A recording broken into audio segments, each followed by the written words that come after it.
Secretary of Defense Lloyd Austin might be the stupidest person to have ever served in a presidential cabinet in America's history. He has failed up more than anyone I can imagine. In the conflict in Syria, remember when Barack Obama thought that we could be involved in regime change in Syria? Like we were trying to go win something in Syria, like that was going to be, you know, the 51st state or something.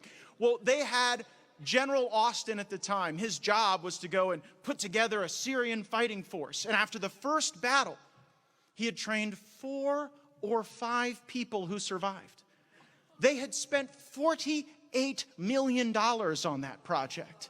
And if you spend $48 million to train up a fighting force, you should definitely know if it is 4 or 5 who survived the first battle.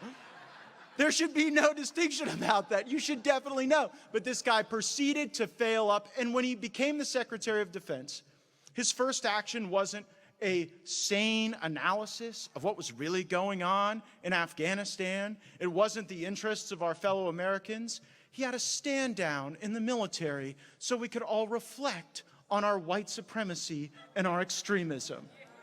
The problem faced by the United States military is the threat of radical Islamic terrorism, not the threat that comes from the patriotism of the people who wear the uniform. They are not the ones we should be targeting and investigating. They are the ones we should love and we should honor. They're expressing an elite level of patriotism, and it sure would be nice if the leaders in Washington would husband that appropriately and would honor it and would use it correctly.